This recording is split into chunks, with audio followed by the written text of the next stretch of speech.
Có thấu chẳng lòng em, dù năm tháng xa cách làm ta mất nhau, dù tương lai còn xa, dù khó khăn vượt qua, em vẫn chờ, em xin yêu mãi mình anh, và không tin sóng gió mãi trao về anh. Ngày nào đó anh sẽ hiểu em rõ hơn, vậy nên em phải tin và chỉ yêu mình anh suốt đời, em chỉ yêu mãi mình anh.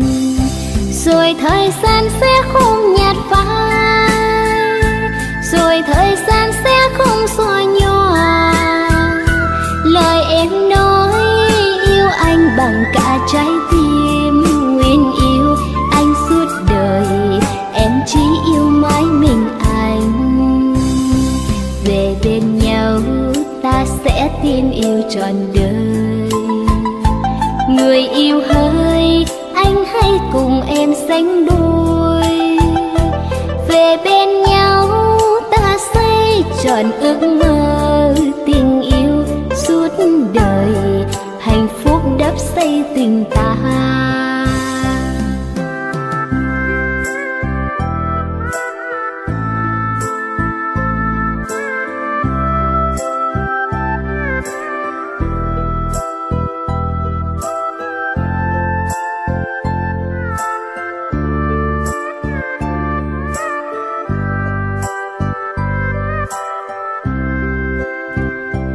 Người yêu ơi, anh có thấu chẳng lòng em, dù năm tháng xa cách làm ta mất nhau, dù tương lai còn xa, dù khó khăn vượt qua, em vẫn chờ, em xin yêu mãi mình anh, và không tin sóng gió mãi trao về anh. Ngày nào đó anh sẽ hiểu em rõ hơn, vậy nên em phải tin và chỉ yêu mình anh suốt đời, em chỉ yêu mãi mình anh. Rồi thời gian sẽ không nhạt phai, rồi thời gian sẽ không xóa nhòa lời em nói yêu anh bằng cả trái tim. Nguyện yêu anh suốt đời, em chỉ yêu mãi mình anh.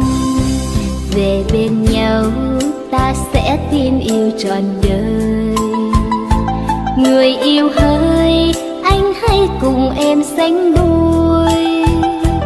Về bên nhau ta xây trọn ước mơ tình yêu suốt đời, hạnh phúc đắp xây tình ta. Rồi thời gian sẽ không nhạt phai, rồi thời gian sẽ không xóa nhòa lời em nói yêu anh bằng cả trái tim. Nguyện yêu anh suốt đời, em chỉ yêu mãi mình anh. Về bên nhau ta sẽ tin yêu trọn đời. Người yêu hỡi, anh hãy cùng em sánh đôi.